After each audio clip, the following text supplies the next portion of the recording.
Today on Dreamland, we have an extraordinary guest, Franceen King. Franceen is one of the premier facilitators at the Monroe Institute. She's been at it for 20 years, and the first gateway at the Monroe Institute she ever facilitated, guess who one of her students was? It was me, Whitley Strieber.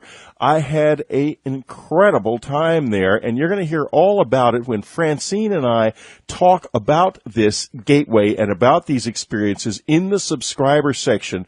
I had these after the communion experience and before I had published the book, and I gave a galley of the book to Robert Monroe, and he read it and said, "You're going to have trouble with this." And I said, "What are you talking about?" Little did I know. But first, Linda Moulton Howe is going to be with us with a hot report on very unusual lights in the sky around the country. The possible hoax in Phoenix is just the tip of the iceberg. And at the end of this remarkable presentation, you're going to find out that probably wasn't a hoax at all. So here she is from Albuquerque, earthfiles.com, award-winning master of ceremonies, Linda Moulton Howe.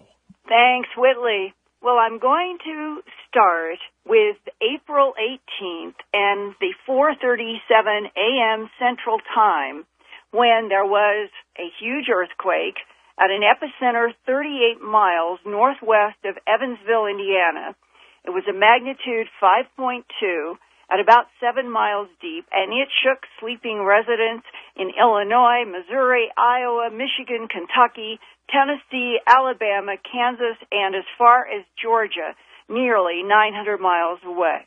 Indianapolis International Airport closed down for an hour while the control tower was evacuated. This was the first strong earthquake in the Midwest since 1968, 40 years ago. Well, northeast of that epicenter in Kokomo, Indiana, 2 days, or actually nights, before the earthquake on April 16th, the 9/11 Emergency Center was flooded with almost 150 phone call reports between 10:25 and 10:40 p.m. The calls were about bright lights in the sky and a loud explosion or boom that violently rattled houses and windows. Authorities were quick to, the next day, come up with it was, quote, a mid-air mistake Wednesday night when at least 2 F-16 jets in routine training exercises with the Indiana Air National Guard went too fast at 10,000 feet and caused a sonic boom on the ground, unquote. But the Mutual UFO Network received a series of alleged UFO sightings on that night of April 16th, from Kokomo residents specifically, and here is one example. Quote, at approximately 10:30 p.m. on the night of April 16, I was in the living room watching TV and my husband had gone to bed. There was a huge boom that rattled the front window. My husband asked, "What is that noise?" And I went to the front door to see. Off to the west, there appeared a large object with lights all the way across it. It reminded me of a hair barrette with lights. It seemed to be hovering, yet the lights appeared to turn around it. My husband came out to stand behind me just in time to see the lights reappear from right to left until 5 lights were showing. Then this did this for a second time before it disappeared. The lights that we saw with our naked eye were yellowish orange in color. If you click on wwki.com, there is an article about this boom and the bright lights. You will see pictures that someone submitted. The 4th picture down is exactly what I saw when I first looked outside, unquote. And in my Earth Files report about this news, you can see that photograph and others taken in Kokomo that night of April 16th that look like colored beads in a complex pattern very similar to Stephenville, Texas, in January. Now, continuing a bit more with her email to MUFON, quote, this was no meteor or F-16. They don't hover. We could not take our eyes off of this, and my husband, who is a Vietnam veteran and a retired deputy sheriff, said he had never seen anything like it. We are both certain that what we saw was unidentifiable, unquote. Well, the next day, WWKI Radio in Kokomo, Indiana, posted the following images on its website under the headline, quote, "Big Boom, Lights in the Sky," unquote, and below the headline, it put 5 photographs courtesy of Dustin Cronkite, taken between 10 and 11 p.m. on April 16, 2008. The radio website asked listeners to, quote, "Take a look at these pictures. After you do, take the poll and let us know what you think they are," unquote. At Earth Files, I have cropped the photos of multiple colored, shape-changing aerial objects, highly strange, very much like Texas, to give the largest images without too much pixel distortion.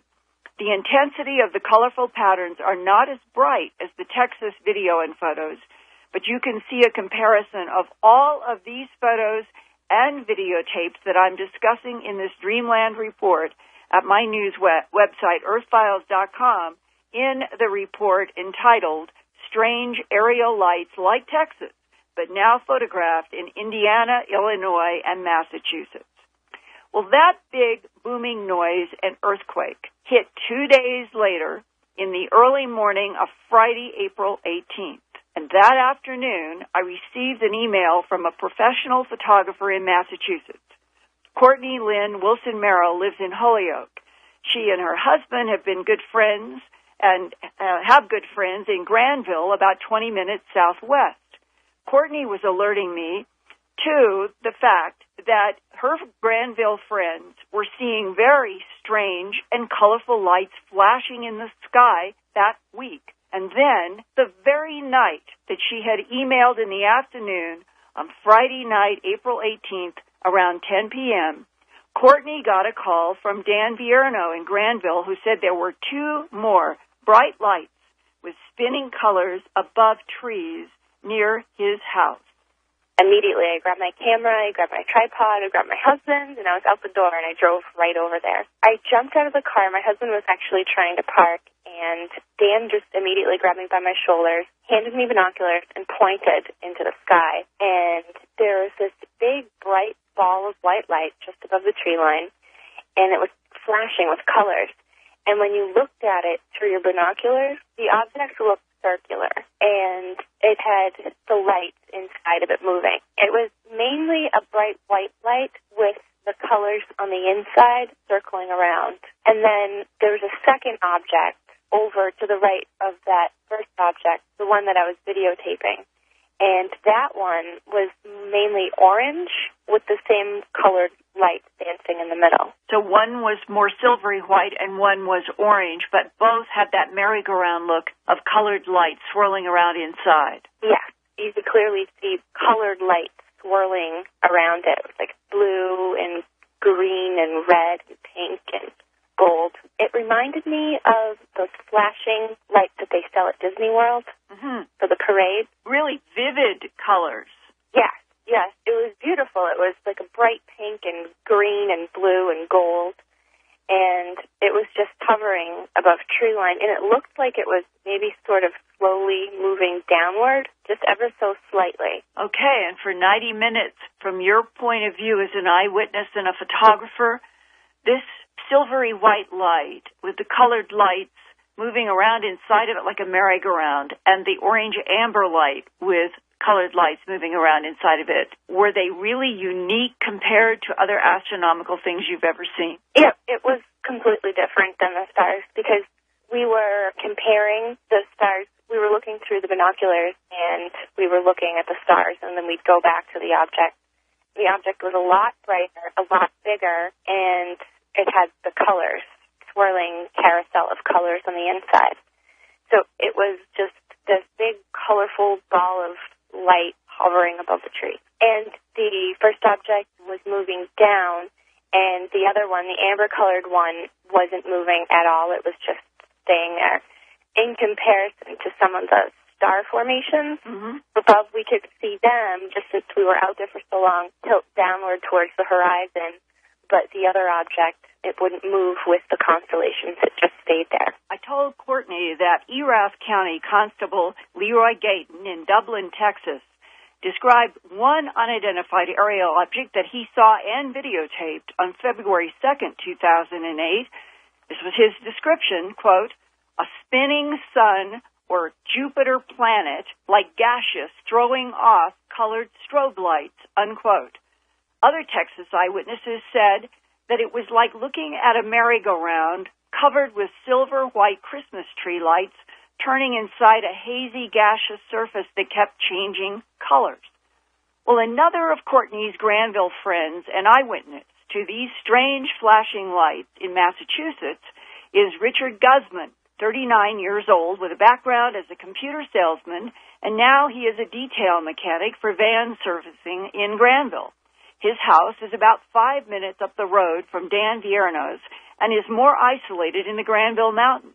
An odd, colorful, flashing light first caught his attention from his bedroom window on April 15th, and Rich could not figure out what that light was that night and was even more surprised when his friend Dan Vierno called him on Thursday night, April 17th, and told Rich to go outside to see at least 5 bright flashing lights. The 17th, I had a phone call from my friend Dan, and Dan said, Rich, you got to look up the sky. I think there's something up there, and I don't know what it is, but I think there's definitely UFOs up there. I'm like, UFO? What are you talking about? So I'm looking up to the sky, and I'm looking, and I'm seeing these flashing lights, and I grab my binoculars, and I look up, and he's on the phone with me at the same time, you know? Mm-hmm. He's like, what do you see? And I'm like, there's like these flashing silver lights, and they go from silver, and then they went to red, and then they went to blue. How many do you think were in the sky at the same time doing these odd color flashes? For me, what I witnessed,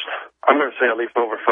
And were they in any kind of a pattern themselves in relationship to each other? I saw one of them that looked kind of like a long triangle. Like there was like one that was pointed west, one was pointed north, and one was pointed south. It was weird because the triangle was long, not facing downward, but sideways. 3 of these pulsing lights forming themselves into a formation of a long triangle. Yeah, exactly. The one that I saw really vivid, it was moving and doing this little jagged movement, like moving a little bit and then staying in the spot, moving a little bit and then staying in the same spot. I don't know, I never seen anything like it in my life. If you've got one long triangle formation of 3 of them, what were the other pulsing lights? What kind of pattern were they in? In the triangle formation, they didn't really move. There was one I saw separate that was like bigger and vibrant. That's the one I saw just move a little bit and then stay still and then move a little bit and then stay still. And then I could see like silver, like it was just like a silver whitish color. You know, it's weird, hard to describe it. But I do recall when Dan was talking to me, he's like, Rich, I saw blue lights and red lights, and I think he said green too, but I saw red and blue lights. For me, I think they're still out there. You know what I mean? That's what I'm thinking. I told Dan that, and he came up here yesterday, and they were still up there, but they were moving towards the west. You mean that you all saw this Saturday night, April 19th as well? Yeah, they were more towards the west. And I'm seeing one right now. I'm outside right now, and I'm seeing it. And let me focus my binoculars. Yeah, there it is. I'll be a son of a gun. It's mostly silver right now. It's flashing lights. It looks like it's like Christmas lights, and it's not. It looks like little crystal silver lights, almost like a yellowish tint, and it's flashing. It's silver now? Yeah, it's silver now. So this is exactly what you all saw on the 17th? And there it is. Looks green. Yeah, it's flashing. What is that? So it has changed from silver to green. Yeah. No movement of the object itself? No, it's not moving. It's staying still. Do you have any way to photograph it? No, I don't. Wish I did. I just saw red flashing lights, and now it's back to silver. Do you know anybody you could call and say, can you get a camera with a lens on this and take some photographs? Well, it's kind of hard for me. I'm up in the mountains, so there's not really many neighbors. There might be another one there, but it's hard to tell because it's cloudy. 2 of them are sort of below the cloud ceiling? And I think I just saw the third one.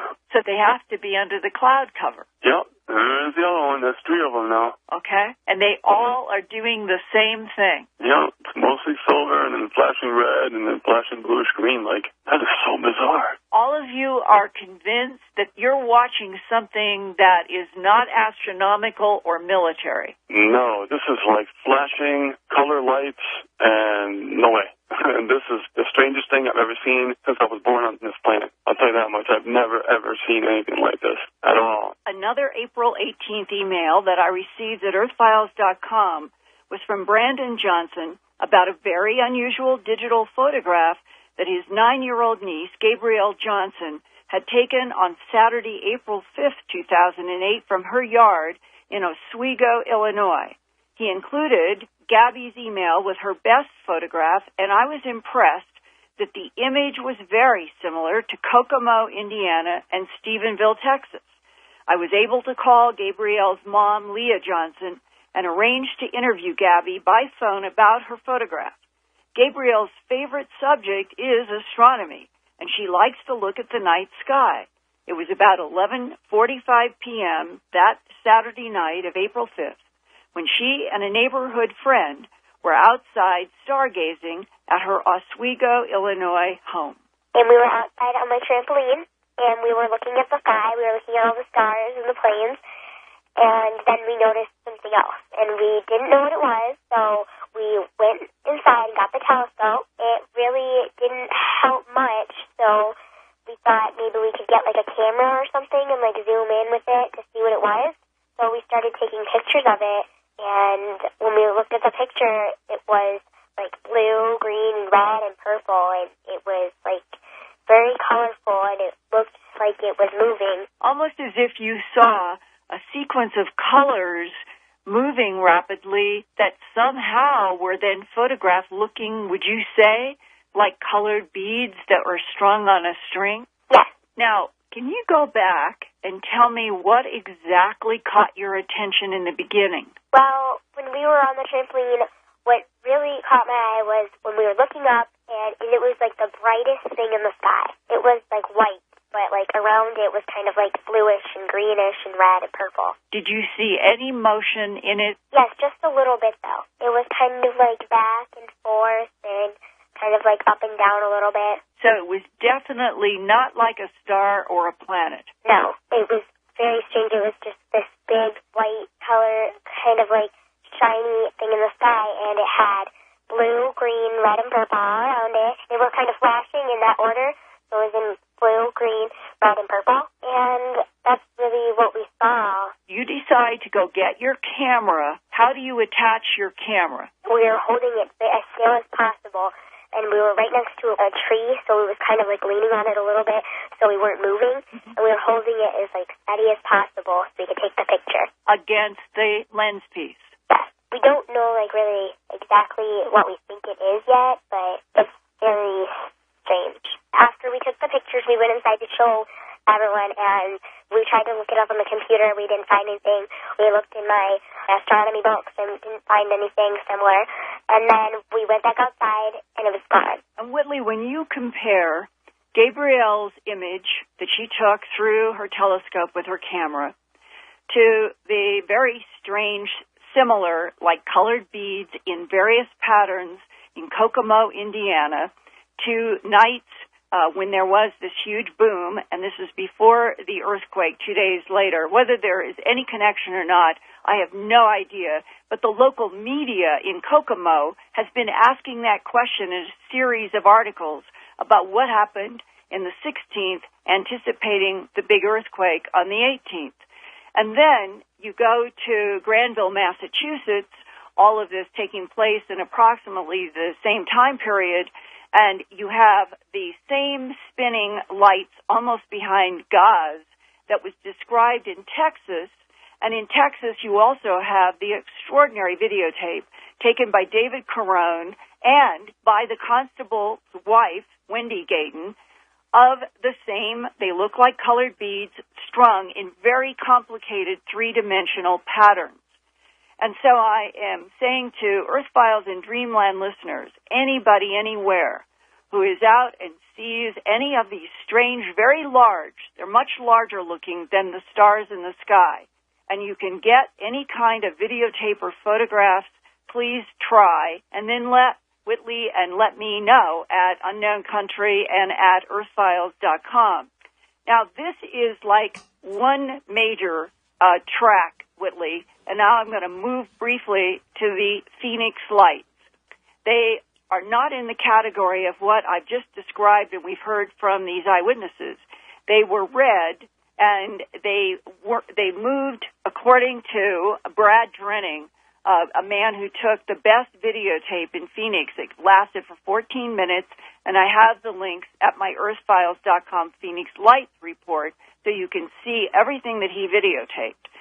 And what is impressive is that in what is called videotape 2, because they had to divide the videotape, it was so large in megabytes, they had to divide it into 3 parts. In the beginning of videotape 2, it has been running, and you see what looks like a very perfect Y in the sky of these 4 lights. And the one light forming that V starts moving without hesitation, without any erratic behavior, and moves right up and stops at a point in which the pattern changes smoothly and rapidly from the Y to what looks like a kite pattern. And when you look at the rest of all the videotape, you get the impression, as Brad Drenning and his family said, that these look like 4 lights changing formation approximately every 2 minutes on his videotape. And that was on the night of Monday, April 21st, between 8 and 8:30 p.m. Phoenix time. Within 2 days, by the 23rd, the ABC 15 television news station, which had contacted everybody, Luke Air Force Base, the airport, all kinds of authorities, the police, and they all said, we don't know what these red lights are. Then ABC 15 gets a tip to go out to a man who says that he watched his neighbor take 4 road flares that look like sticks of dynamite and light them attached by string to 2 black and 2 white helium balloons and launch them from this neighbor's house. And there are a whole series of questions that I have about why the ABC 15 reporter, who has his cameraman go over to the wall, they focus on a trellis at the back of the house while the neighbor is saying, that's where I saw the balloons launched. Why didn't the ABC TV reporter walk over there with the cameraman, knock on that door, and say, we'd like to talk to you about why you launched these flares? So far, the man has remained anonymous, and nobody has been able to ask the alleged perpetrator that question. Now, 2 other important issues.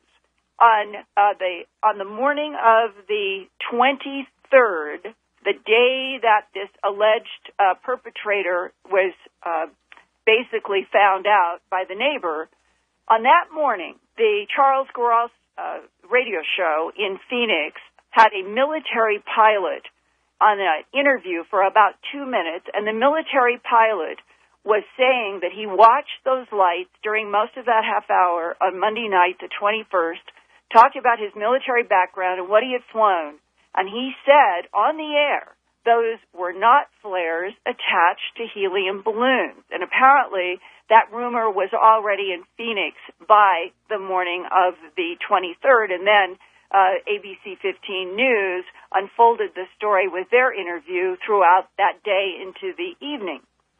Well, on top of that confusion and the contradiction of a military pilot saying it was not flares on helium balloons, the Phoenix New Times newspaper added further confusion in its April 22nd headline, quote, air traffic controllers who saw UFO muzzled by FAA, unquote. And the report begins, quote, air traffic controllers in the main tower of Phoenix Sky Harbor International Airport saw Monday night's bizarre spectacle of red lights flying across North Valley skies, but the Federal Aviation Administration won't let them talk to the media, unquote. The traffic controllers said they did not know what the red lights were and that nothing showed up on radar. Now, the Phoenix New Times has filed a formal request with the FAA for radar records of any unidentified aircraft in the area between 8 and 8:30 p.m. on Monday, April 21st, 2008. And Whitley, as impressive as the ABC 15 interview is with the alleged neighbor eyewitness of the still anonymous perpetrator, all of the questions that I've raised boil down to another question in my own mind. Could all of this have occurred because somebody in authority wants to make sure that the waters are muddied by a confusing story like this before something else occurs that somebody may know is coming down in the context of all these other major strange lights in Texas, Illinois, Indiana, Massachusetts, and who knows where else they will show up. Well, exactly, Linda. And there is somebody frantically trying to do whatever they can to muddy these waters, or what seems to me increasingly unlikely is that the Phoenix lights, the new Phoenix lights, were indeed a hoax. The problem is this, and it's a very significant one. A helium balloon, it's a fragile thing. It has only a very limited amount of lift, and the road flares that they allegedly used were, first of all, they were fairly heavy but very hot. They could have, I guess, put up enough balloons, but then why was the formation so smooth? So my question then, I say this, okay, guys, if you did this, do it again. Absolutely. So we can all see. And you know what will happen? Nothing. No one is ever going to do it again because no one did it in the first place.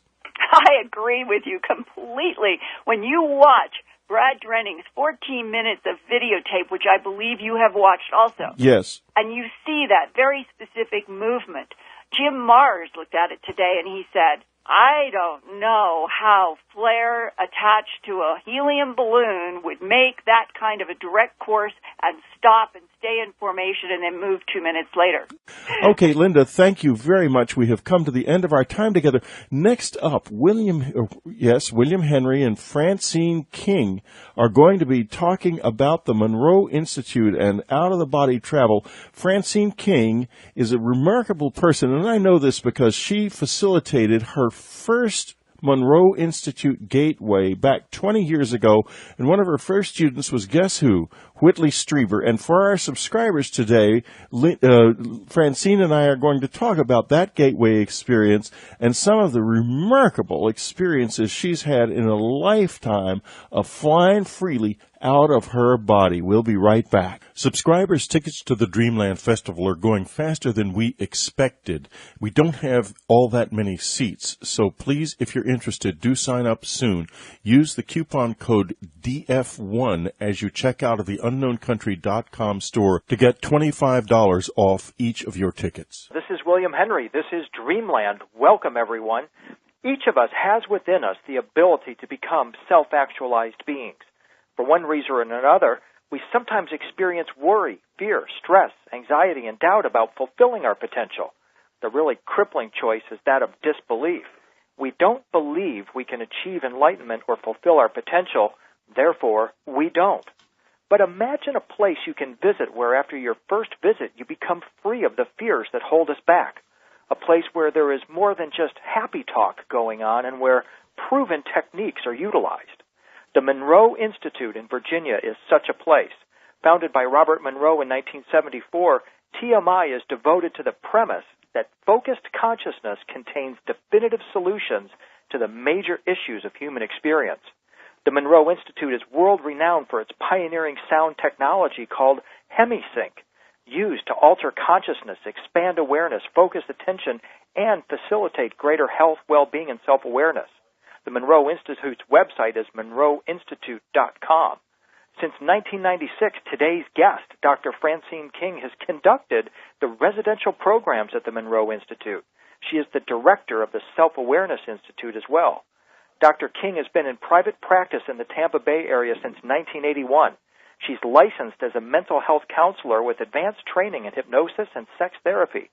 She's here today to talk about her work at Monroe and the unsuspected abilities within us, and even the way in which my Stargate 2012 presentation is being used in the latest programs at Monroe. Franceen, welcome to Dreamland. Well, thank you, William. Wow, what a nice introduction. Well, you deserve it. It's really great to have you here. Thank you. I'm happy to be here today. We've met a couple of times, and you've been kind enough to keep up with the work that I'm doing, and I'm certainly excited about what you're doing with Stargate 2012 and want to talk with you about that later. But the thing I wanted to start talking about first, Franceen, is that every time I bring up the Monroe Institute with people, which is attended by thousands of people each year, I'm just invariably impressed by the caliber of the people that I find are students at Monroe. Yes, that's something that has impressed me for the 23 years I've been there. Week after week, we attract people from all over the world, and they tend to be people who are intelligent, well-actualized personalities from many, many fields. But regardless of what field they're in, they're people who are expressing themselves and making a difference.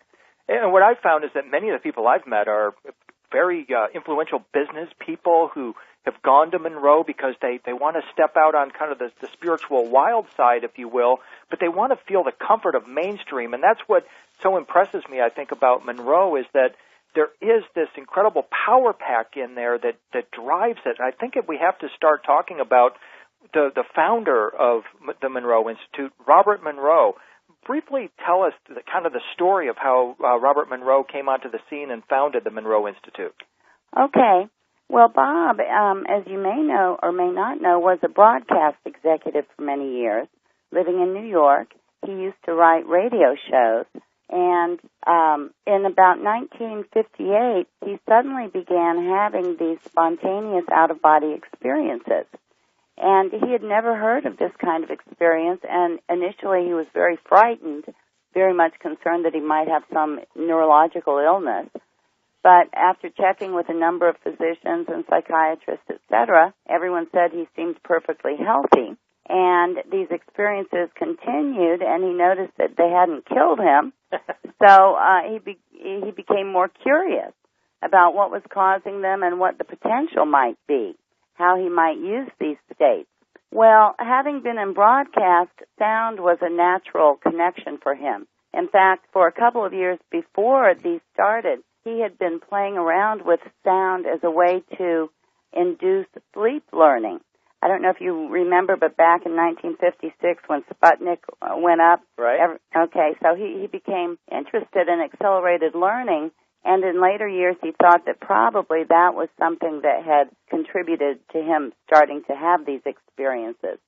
So he started using sound in various ways to see if it might be possible to enable other people to have these same kinds of out-of-body experiences that he was experiencing.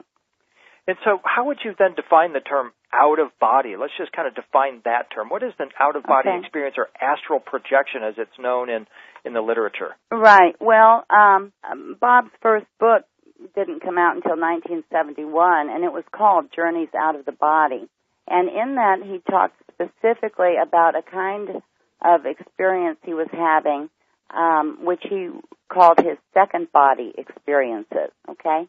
And for him, in the second body, he would find himself separate from his physical body in a form which very much resembled his physical body and was very sensitive. The only difference is it was stretchier, not as firm, okay? And his initial explorations were moving around the physical world in this kind of form and trying to see if he could, friends could see him perhaps or feel him if he touched them, those kinds of experiences. And you're right, that second body state is very much what traditionally has been called the astral body. But Bob Monroe, being a Westerner, did not like words that sounded mysterious or foreign. So to a great extent over the years, he created his own vocabulary for things that do have words in other systems. And so he, as a result of his incredible interest in this, he not only wanted to explore the out-of-body experience, but he also wanted to help others not only to understand it, but to actually experience it. Yes, exactly. But just to follow up a bit on your last question, though, as Bob had more experience in this second body state, he noticed that he actually could kind of leave that body or roll out of that body into an even finer, less dense form. And over the years, he discovered that there were really many, many ways to perceive beyond the limits of the physical body. And what are some of those ways? Well, he began to talk, in I would say the last 10 years of his life, more about the idea of a phased relationship between consciousness and physicalness. Mm-hmm. So on one end of that, a person could have their attention and awareness totally focused in the physical world, in their physical body, and really be here now. But they could start daydreaming about something somewhere else or some other facet of their life, and that would shift them slightly out of phase with the physical. Okay? And he began to see a whole continuum of possible relationships from things that we all experience normally every day, like mild inattention or daydreaming or getting involved in a video game or TV or a book, to things that included, deep meditation, hypnosis, the kind of state one might be in during remote viewing or sleep dreaming or sleep, all the way through things like near-death experiences, coma, and then ultimately physical death with attention focused totally elsewhere.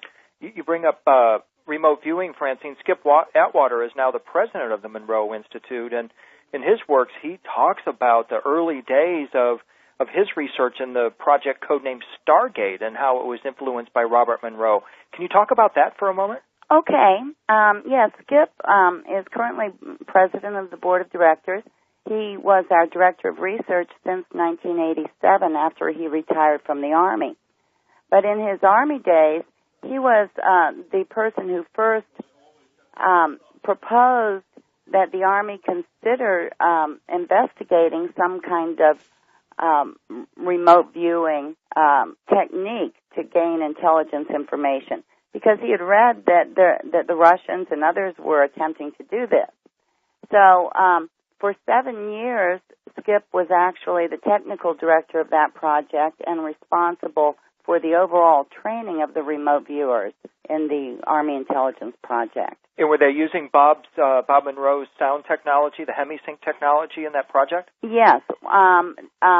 Skip had met Bob Monroe several years earlier out of his own, or he had become aware of Bob from his own curiosity and had gone out to meet Bob Monroe and had quite an experience with him and the HemiSync technology. HemiSync is the technology we use, and I'll describe that a bit in a few moments. Yeah, go ahead and describe it for us now, because it's so important. It's a breakthrough of Bob Monroe's that has just really launched a consciousness revolution in a way. So tell us a little bit about how that works. Okay, well, HemiSync is a patented audio guidance system. It uses binaural beats. This means that we would put one sound in one ear and then a sound of a slightly different frequency in the other ear, and notice that the brain produces a signal which is the difference of those two signals.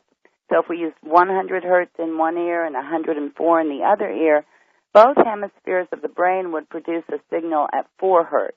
The reason this is important is that while Bob discovered that the brain responds to sound stimulation in general, much like if you're listening to music, you start snapping your fingers. Right.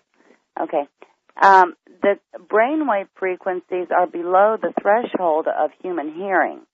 They're in the, pretty much they start at very low frequencies, from 0 or 0.5 hertz, and that the states that seem to be the frequencies that seem to be associated with expanded awareness are generally low-frequency states, which cannot be heard.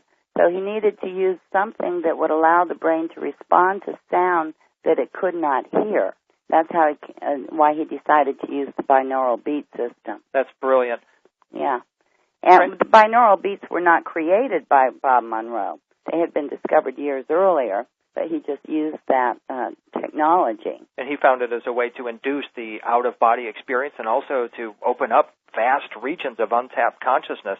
Francine, we have to take a quick break. When we get back, I want to talk a little bit about the Gateway Voyage program, which was one of the first programs, and what it's all about and where it eventually took the Monroe Institute. This is William Henry. This is Dreamland. We'll be right back. This is William Henry. This is Dreamland. We're continuing with Franceen King. So, Francine, Bob Monroe publishes his book, which sold millions of copies, Journeys Out of the Body. published in 1971, and we're getting things rolling. And he's starting to introduce this idea of the out-of-body experience as something that anybody can experience. And I guess the next step then is the development of the Gateway Voyage program. Talk about that program and how it evolved. Okay. Well, Bob was still working in a number of other business endeavors after his book came out. And, in fact, he tried to keep his business life and his book very separate from each other. But gradually, the book gained popularity, and in 1974, someone from Esalen Institute invited him to come out and share what he had been learning. Now, Esalen, that's one of the premier consciousness gathering places on the West Coast, right? In California. In California, yeah. Uh-huh. So he put together a few things that he wanted to share. He had developed the HemiSync technology at that point. Although I don't think he was actually calling it HemiSync at that point. But he and some friends went out there, and at that point, Bob thought it would be best to work around the clock. So the participants were literally listening to exercises 24 hours a day. Wow. And it was exhausting for everyone. But that was the beginning of the Gateway Voyage. And then from 74 to 79, Bob had several other hotels there in Virginia and in a few other retreat settings around the country where he would occasionally offer a program and kept refining it. And then in 1979, he opened the residential center, which still exists, southwest of Charlottesville, Virginia, and started offering the Gateway Voyage on a regular basis. Something that really fascinates me about Robert Monroe's story is his connection with the ETs, and not only just through Project Stargate with the remote viewing, but also in perhaps a direct connection between the Monroe technology and ETs. Let's talk about that connection for a moment, because I know you've also had ET experience yourself going back as far as 1972. Yes. Well, Bob Monroe always, in his books, he would talk about his memories of his home planet, which he would call KT-95. His memories of existing as an energy curl, that was his word. Energy curl, interesting. Curl, and zipping through the universe, playing various games, and how he got attracted, to Earth out of his own curiosity. Okay, and once he came into this Earth experience, how he found that leaving again was a little harder than he had anticipated. Okay. Gotcha. But he always felt that he would talk about Earth School, and he always felt that people came to Earth School because somewhere in their travels they had met an Earth School graduate, and the kinds of skills and abilities and insights learned here are valued throughout the universe in every dimension, and so he always had great appreciation for this experience. Something I find remarkable about his work is the way it so perfectly dovetails or corresponds with the ancient Gnostic teaching, which was essentially the earliest Christian teaching, which says basically the human body is considered an energy vessel. It's like a battery. We have energy stored in our fat cells. It's emitted from our heart in the form of emotional energy. And we're all essentially constantly broadcasting or receiving energy. And I know in his book, Journeys Out of the Body, Bob talks about this concept in really remarkable ways, and he describes another term for this life force or emotional spiritual energy. He calls it loosh. And he talks about beings that harvest loosh from the human body. Can you talk about that concept for a moment? Did you have personal conversations with Bob about it, or what are your thoughts on this idea of the body as an energy vessel and beings harvesting this spiritual energy or loosh from the human body? Well, basically, he talks about loosh as being a coloration, you might say, of the prime energy. And it is essentially an emotional energy, loosh is. And we often talk about emotion as emotion, energy in motion. Sure. And if you look even here upon the earth, how we interact with each other in our various institutions and media and what all, we rely heavily on emotion to move energy and emotion to produce more energy. So that here as physical humans, we are constantly harvesting or tapping into or sharing this loosh with each other. And I think what Bob was talking about is in the non-physical realms, especially in some of the lower realms, there are many who are seeking this as well.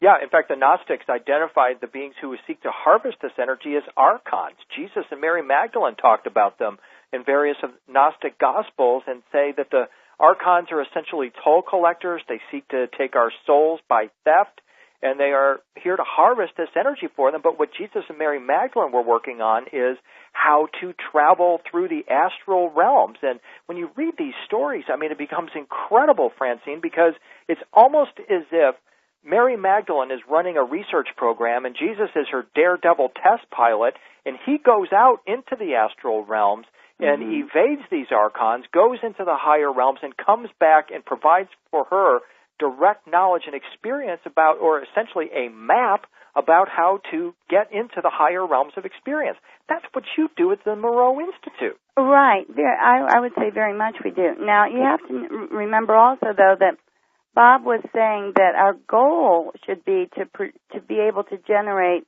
what he calls super loosh. Super loosh. Wow. Super loosh, which really we could translate that as super love. Okay. And energy that radiates not only here in the physical, but well beyond. Mm-hmm. And it's an energy that we can, to a degree, create and sustain, but once you there's a certain point at which it just simply is a part of your being. Well, it's like with the masters. That's what they describe about them. Everything the master touches, every chair they sit on, every book they pick up, every environment they are in is saturated with this higher energy. You can call it super loosh, super love, whatever you want to call it, but that's what you're talking about. Right. And Bob believed that was achievable for us. Yes, absolutely. And in the Monroe Institute system, we use HemiSync and other mental tools, mental exercises, to shift consciousness into various states, which we call focus states. Mm-hmm. Okay?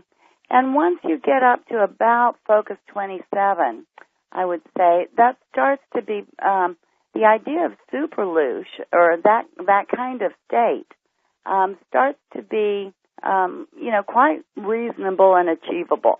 I have to say something here. Very often when I talk about some of these higher states of awareness and consciousness, inevitably I'll get an email from somebody that's saying, this sounds like Scientology. You're just talking about what Scientology talks about. How did Bob Monroe and the Monroe Institute evade that rap? I have a sense of how they did it, but what are your thoughts? Do people give you that kind of rebuttal from time to time? I have to say I've never heard anyone say that. That's great. I have had some participants over the years who were advanced Scientologists. Mm-hmm. We have people come from virtually every religious background. I have Catholic priests come, I have Buddhist monks come, people who have been exposed to every metaphysical discipline imaginable, as well as even, very traditional evangelical Christians occasionally. Mm-hmm. So I think the reason you don't get that is because of the intention behind the Monroe Institute. The intention is to awaken and enlighten, not to in any way control. Right. I think that's certainly part of our intention. We try to use a very neutral language, as I mentioned, a neutral Western language, and we encourage. It's a very non-dogmatic system. Bob would say the only dogma here is that we encourage you to at least entertain the possibility that you are more than your physical body. And on that, Franceen, the Egyptians claimed that we had as many as 360 senses. Do you think that we're really talking about, when you're talking about these focus states and focused awareness, are we talking about hidden senses within us? Well, the focus states themselves are not necessarily senses, but as one expands in awareness, many new ways of perceiving open. And that in our system, starting with what we call Focus 12, there are many new ways of perceiving, beyond what we think of as seeing, hearing, tasting. And often people will begin to perceive energetically.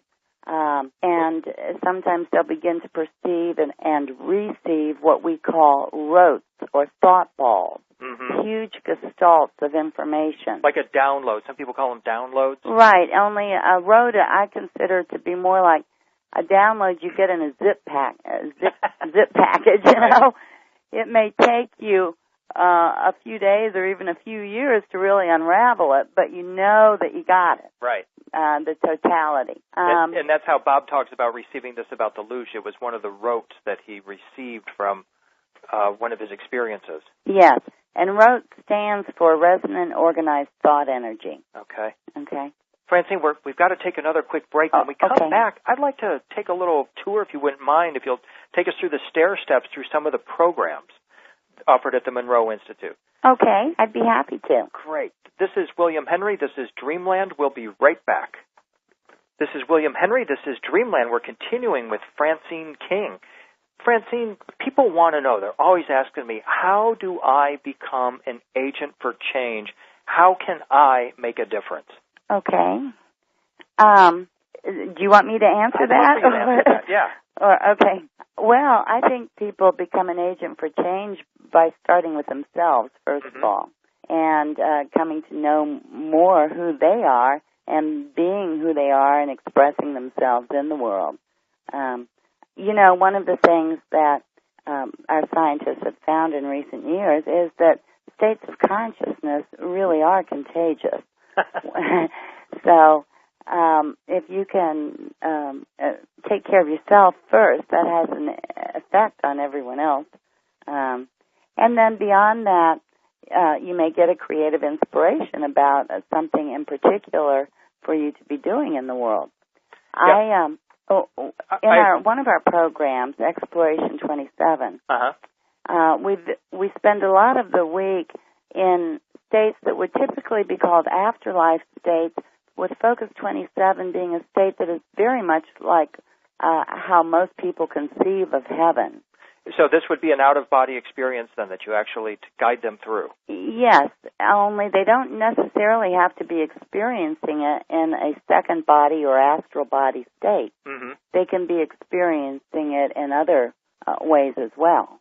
But one of the things we notice there is there are many different functions and processes, and one is a huge, huge planning function. And some of that planning function seems to relate to individual lifetimes and coming in and expressing in individual lifetimes. And some of that planning function seems to relate to larger, more collective plans related to humanity and the planet.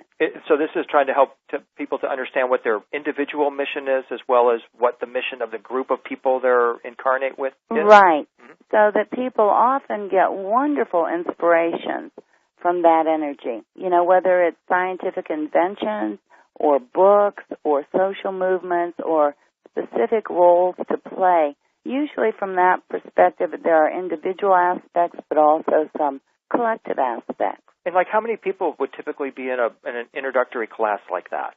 Well, that's not an introductory class, but for all of our classes, whether it's Gateway or the graduate programs, our center accommodates 24 participants. Okay. Okay. And we're usually full. Uh-huh. And then we have a second center, Roberts Mountain Retreat, up there on the property, which is actually Bob's old home converted and expanded. And I think we can take 18 participants there. So some weeks we actually run two programs simultaneously. There must be an awful lot of synchronicity that goes on then when those people kind of come together for this experience? Yes, absolutely. Participants are often just truly amazed because they're coming from so many places, and yet they meet people who have some common interests and experiences. In any given group, there are usually a couple of key themes with the particular group that shows up that week. But many participants will say that one of the most powerful parts of the whole experience was the opportunity to really share themselves at a level of honesty with others who have such similar interests. Yeah, I mean, that's what I've perceived with the people that I know that have gone to Monroe, is that it was an opportunity for them to really dig deep and also to ultimately kind of take off a mask that they've been wearing for very often most of their life, and to actually just kind of be themselves. Yes, I think that's very true. Talk about the importance then of expanding the heart energy in the Monroe programs. Well, it's something that we consider important. It is something that happens naturally as people begin to let more energy flow. There is a natural release of various barriers, emotional barriers, beliefs, memories, whatever. We do have one program that is geared specifically toward addressing heart issues and opening the heart. And we do have one take-home, one product that the public can purchase called Opening the Heart, which is a series of exercises. But it is something that happens naturally, I think, as people allow themselves to experience a greater flow of energy and begin to identify more with their energy body, which was a point you were making earlier. So we do consider that important. Now, is sound is the primary way that you kind of open the heart energy in this way, or is it more guided meditations? Talk about. I think that it is both. And regardless of our technology, I always tell participants when they show up, I say, I know that your greater self, the greater being that you are, has a purpose for you being here. And I don't know exactly what that is, okay? But I absolutely trust that your greater self is going to use this opportunity for whatever way best serves your further development and unfoldment in this moment. And what we do with HemiSync and our exercises, we create an environment, basically, which makes all of that really, really safe and easy. And so you become essentially the guide. You must connect with the higher selves of these people then as the facilitator then, huh? I would say very much so. And in our advanced programs where we do a more cosmic journeying, we actually do it as a group so that the trainers, we usually have 2 trainers or facilitators per group, and we'll actually journey with them. And one of the things that's always exciting for participants is how aware they can be of each other in these states, too. But in these higher states, the group energy is really important, both for sustaining everyone and letting it be easier, and I think personally for just demonstrating a willingness to be part of group. And then what about past lives? I mean, do those come into play here? I mean, we've talked about kind of the soul group thing where the person is getting back into touch with their original mission as well as the mission perhaps of the group they may have incarnated with. But do you deal much with past lives in these experiences? We do, because the memories come up quite naturally and spontaneously all the time. Bob Monroe was never particularly interested in past lives until the late 1980s. And what he realized was that he was having contact with beings or personalities that were no longer in physical embodiment, but seemed to be stuck in some kind of a limited energy pattern. And he would start trying to assist them, get their attention, and move them to a state of greater clarity and joy and choice, which he called the park, which is also how we designate our Focus 27 state. The park. The park. And Bob started doing what he called rescue and retrieval, okay? And our whole Lifeline program is kind of built around this idea of rescue and retrieval work, making contact with those who have passed over but who might be in some kind of a limiting energy pattern for whatever reason, emotions or beliefs, limiting beliefs or whatever, and helping them move to a state of greater clarity. Well, Bob began to realize that some of these people he was helping were actually himself from other lifetimes. Oh, my gosh. Okay?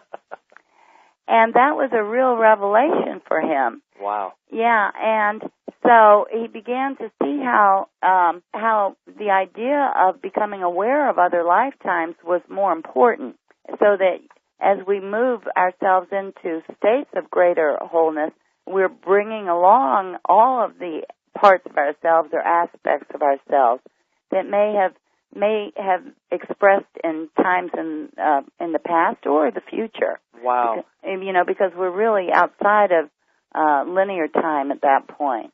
I've had hypnosis training in the past. I've done hundreds of past life regressions, and the idea of the parts is something that is still to this day. It's been years since I've done it, but something I still think about because it was so powerful. And when we get back from the break, Franceen, I'd like to talk with you just a little bit more about these parts and how they interact and the role that they play in our lives.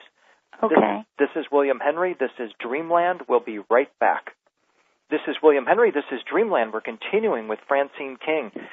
Franceen, just before the break, we were talking about the subject of parts, and I'm so glad you brought that up because for years when I was doing past life regression work and helping people quit smoking or overcoming stage fright or whatever it was, I learned to do a technique that we just called it the parts party. Okay. And the basic idea was that we all have these parts within ourselves that are responsible for different aspects of our lives. And from moment to moment, from task to task, we can see ourselves or feel ourselves putting on a different hat. Yes. And in regression work, these parts, when a person would get relaxed, these parts could literally manifest in their consciousness as people, as objects, and even as things. And in the course of a session, you could literally interact with those parts and find out why they were holding a person back in a certain way or why they weren't allowing them to move forward. So are we talking about the same kind of parts where we're literally talking about aspects of our consciousness that are responsible for different aspects of our lives, and by connecting with those parts, we can improve ourselves? Yes, I think so. Let me just clarify a bit. I'm also a licensed psychotherapist, mm-hmm. and, some of these parts are disenfranchised parts from this lifetime. Some of our inner children or the parts we've developed as a result of different roles we've played in this lifetime. But what Bob was discovering was that some of these parts or aspects are really from whole life stream personalities in the form of other lifetimes and that might be holding us back.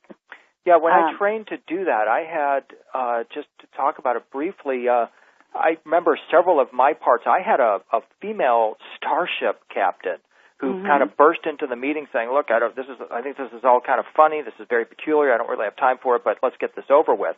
Then I had a librarian from like ancient Alexandria, and the part I was working on was which we called the problem part, was prosperity. And this mm-hmm. guy was like totally like a street person, the part of me that was responsible for my financial well-being. Right. Well, through the session, what we did is we took another neutral part of mine, happened to be this ball of brilliant white light. And so we took the street person, put him in the light, and out pops this Jewish banker named Cecil, who had all this gold around him. And I just am watching this unfold within me like a movie, and I got the clear impression these are like either past lives, future selves, or other aspects of myself that I didn't even know were there. Right. Right. Well, in the Monroe Institute system, we would say, we all have these.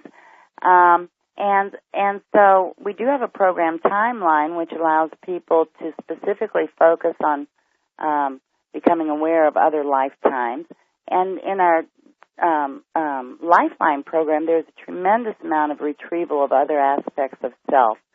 But gradually, in the late 80s, Bob found himself in a new energy which he realized consisted of literally thousands of these life streams and personalities. Wow. That he began to refer to as his I there. Mm-hmm. And he realized that his I there had personalities that had never been human, physical, before, some that existed in other energy systems that were non-physical, that were non-human, that had forms totally different than human. But all of these were part of a totality which he came to know as his I there as opposed to I here, being this body personality. And this was an important thing for Bob because he would often say, once you make contact with your I there, it's impossible to ever be lonely again. Because you realize that every little drop of experience that you're having, that you've ever had in this lifetime, every thought, all of it is savored and treasured by the whole, by the totality. It's contributing to the development of the whole. And that you're constantly receiving assistance from this whole I there as well. That's an incredible concept because that gives us a lot of extra motivation for making positive changes in our lives because it affects everyone and everything that we come into contact then. Yes. And so even the last week of Bob's life, I happened to be up there at the Institute the week that he passed over, which was March of 1995. But even that last week, he was going through his first book, Journeys Out of the Body, and trying to make a list of every place where he received assistance and hadn't even thought to ask where it was coming from. Because he began to realize that it was coming from mostly his I there and some very distinct aspects of his I there.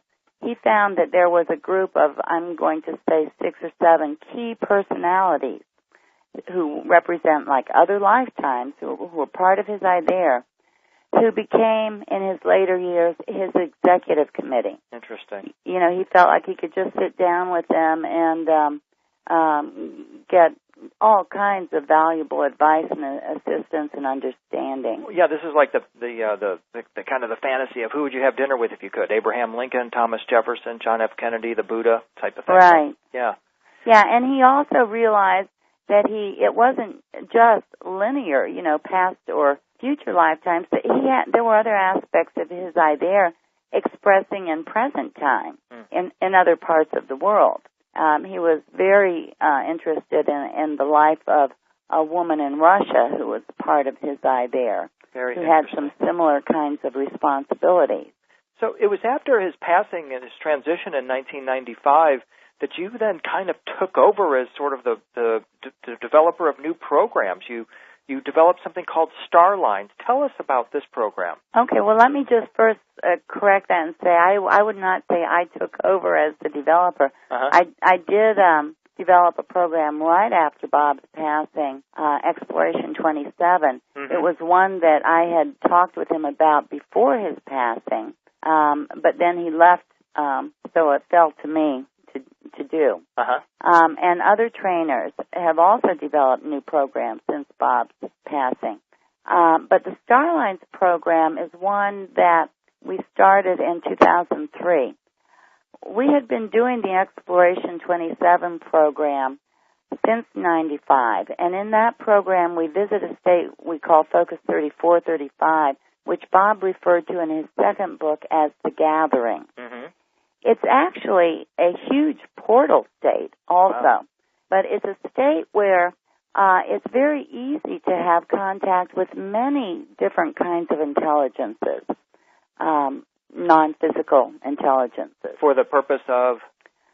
For the purpose of, I would say, first of all, just getting to know them. Okay? Yeah, just informational purposes. Information exchange, experience exchange. Right.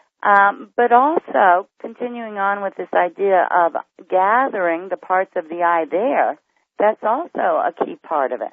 So this is Bob, this is just gathering around instead of a well in a community, you're gathering around kind of a wormhole or a stargate, aren't you? Yes, you could see it like that, very much so. When Bob initially came across The Gathering, he was under the impression that these intelligences were gathered mostly to be watching and observing what was happening on Earth. Because from their perspective, there were several streams of converging energies that would be affecting Earth, and everyone was interested in seeing what was going to happen, like Earth was the big show. I see. Okay? Like an experiment of some kind. Possibly. But in any event, whatever was going to happen on Earth was going to be affecting everyone else also. Mm-hmm. So they were gathered, and some of these, it's like having a news team from your local news station go out and cover an event, you know. They're just observing. Others seem to have an interest in helping. But in any event, at this state, there were a lot of other intelligences gathered. What we discovered after we started moving into that state is that the term, the gathering, applies to us as well, because it is a place for us to continue to gather aspects of self, and is probably the state in which we would find the totality of what Bob calls the I there. Okay? But Bob also found that his I there was bonded to many other I theres, forming a huge I there cluster. Okay? Fascinating. And his I there cluster was bonded to many, many, many other I there clusters, forming what ultimately seemed to be an infinite sea of bonded I there clusters. Wow. So it's like an infinite sea of souls in a way then. Yes, connected. Wow. Okay?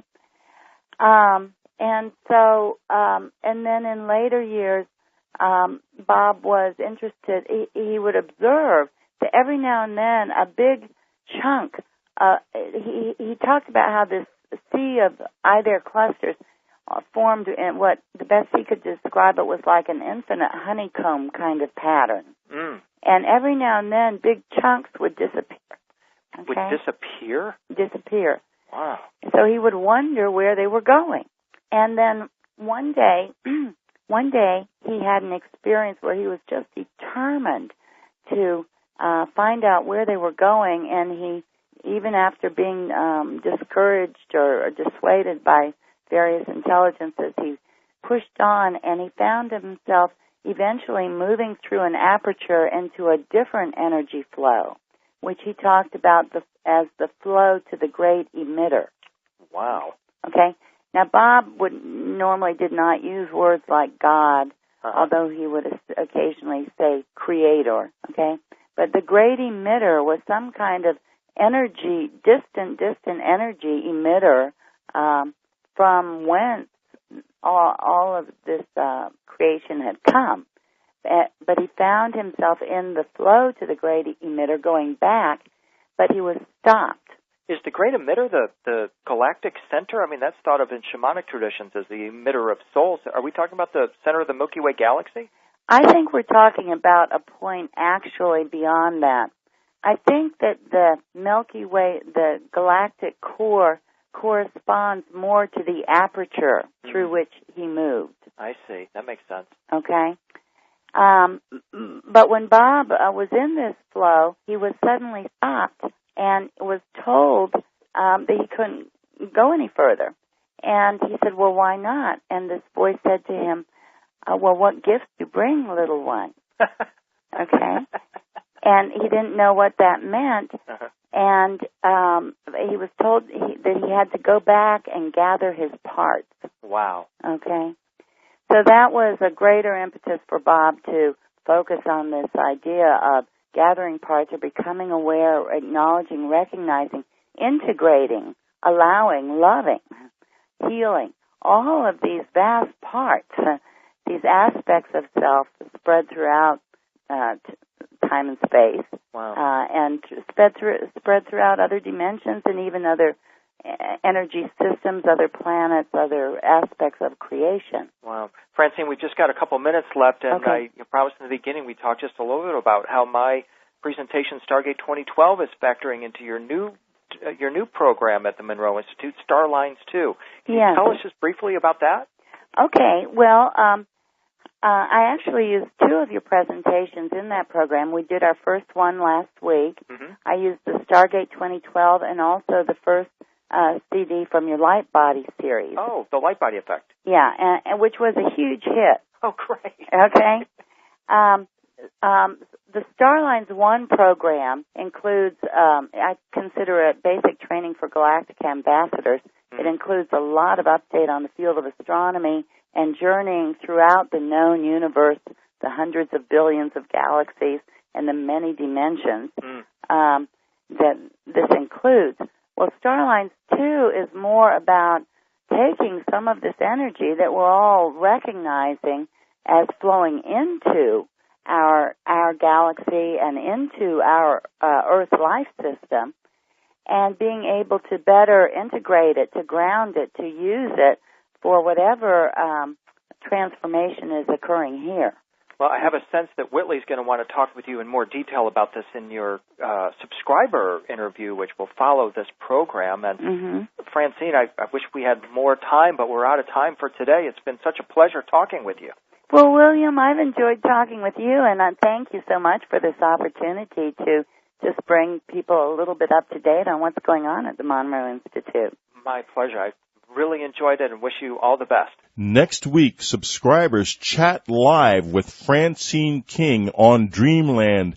Timothy Good is back. If you click on wwki.com, there is an article about this boom and the bright lights. You will see pictures that someone submitted.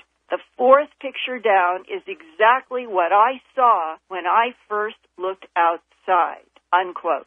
And in my Earth Files report about this news, you can see that photograph and others taken in Kokomo that night of April 16th that look like colored beads in a complex pattern very similar to Stephenville, Texas in January. Now, continuing a bit more with her email to MUFON, quote, "This was no meteor or F-16. They don't hover. We could not take our eyes off of this, and my husband, who is a Vietnam veteran and a retired deputy sheriff, said he had never seen anything like it. We are both certain that what we saw was unidentifiable," unquote.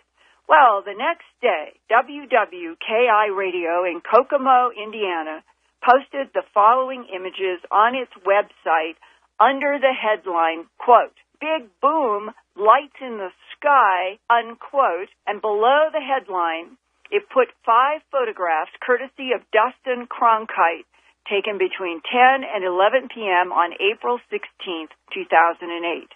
The radio website asked listeners to, quote, "Take a look at these pictures. After you do, take the poll and let us know what you think they are," unquote. At Earth Files, I have cropped the photos of multiple colored, shape-changing aerial objects, highly strange, very much like Texas, to give the largest images without too much pixel distortion.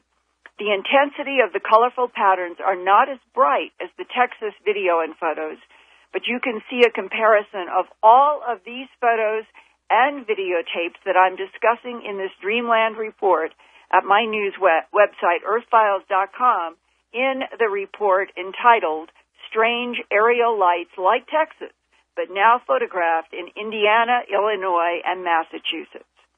Well, that big booming noise and earthquake hit 2 days later in the early morning of Friday, April 18th.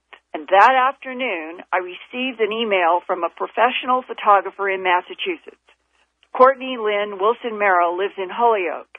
She and her husband have been good friends and have good friends in Granville, about 20 minutes southwest. Courtney was alerting me to the fact that her Granville friends were seeing very strange and colorful lights flashing in the sky that week. And then, the very night that she had emailed in the afternoon on Friday night, April 18th, around 10 p.m., Courtney got a call from Dan Vierno in Granville, who said there were 2 more bright lights with spinning colors above trees near his house. Immediately, I grabbed my camera, I grabbed my tripod, I grabbed my husband, and I was out the door, and I drove right over there. I jumped out of the car. My husband was actually trying to park, and Dan just immediately grabbed me by my shoulders, handed me binoculars, and pointed into the sky. And there was this big, bright ball of white light just above the tree line, and it was flashing with colors. And when you looked at it through your binoculars, the object looked circular, and it had the lights inside of it moving. It was mainly a bright white light with the colors on the inside circling around. And then there was a second object over to the right of that first object. Today on Dreamland, we have an extraordinary guest, Franceen King. Franceen is one of the premier facilitators at the Monroe Institute. She's been at it for 20 years, and the first gateway at the Monroe Institute she ever facilitated, guess who one of her students was? It was me, Whitley Strieber. I had an incredible time there, and you're going to hear all about it when Franceen and I talk about this gateway and about these experiences in the subscriber section. I had these after the communion experience and before I had published the book, and I gave a galley of the book to Robert Monroe, and he read it and said, "You're going to have trouble with this." And I said, "What are you talking about?" Little did I know. But first, Linda Moulton Howe is going to be with us with a hot report on very unusual lights in the sky around the country. The possible hoax in Phoenix is just the tip of the iceberg. And at the end of this remarkable presentation, you're going to find out that probably wasn't a hoax at all. So here she is from Albuquerque, earthfiles.com, award-winning Master of Ceremonies, Linda Moulton Howe. Thanks, Whitley. Well, I'm going to start with April 18th and the 4:37 a.m. Central Time, when there was a huge earthquake at an epicenter 38 miles northwest of Evansville, Indiana. It was a magnitude 5.2 at about 7 miles deep, and it shook sleeping residents in Illinois, Missouri, Iowa, Michigan, Kentucky, Tennessee, Alabama, Kansas, and as far as Georgia, nearly 900 miles away. Indianapolis International Airport closed down for an hour while the control tower was evacuated. This was the first strong earthquake in the Midwest since 1968, 40 years ago. Well, northeast of that epicenter in Kokomo, Indiana, 2 days, or actually nights, before the earthquake on April 16th, the 9/11 Emergency Center was flooded with almost 150 phone call reports between 10:25 and 10:40 p.m. The calls were about bright lights in the sky and a loud explosion or boom that violently rattled houses and windows. Authorities were quick to, the next day, come up with it was, quote, a mid-air mistake Wednesday night when at least 2 F-16 jets in routine training exercises with the Indiana Air National Guard went too fast at 10,000 feet and caused a sonic boom on the ground, unquote. But the Mutual UFO Network received a series of alleged UFO sightings on that night of April 16th from Kokomo residents specifically, and here is one example. Quote, at approximately 10:30 p.m. on the night of April 16, I was in the living room watching TV and my husband had gone to bed. There was a huge boom that rattled the front window. My husband asked, what is that noise? And I went to the front door to see. Off to the west, there appeared a large object with lights all the way across it. It reminded me of a hair barrette with lights. It seemed to be hovering, yet the lights appeared to turn around it. My husband came out to stand behind me just in time to see the lights reappear from right to left until 5 lights were showing. Then this did this for a second time before it disappeared. The lights that we saw with our naked eye were yellowish orange in color. It's one that I was videotaping. And that one was mainly orange with the same colored lights dancing in the middle. So one was more silvery white and one was orange, but both had that merry-go-round look of colored lights swirling around inside. Yes, you could clearly see colored lights swirling around it. It was like blue and green and red and pink and gold. It reminded me of those flashing lights that they sell at Disney World for the parade. Really vivid colors. Yes, yes. It was beautiful. It was like a bright pink and green and blue and gold.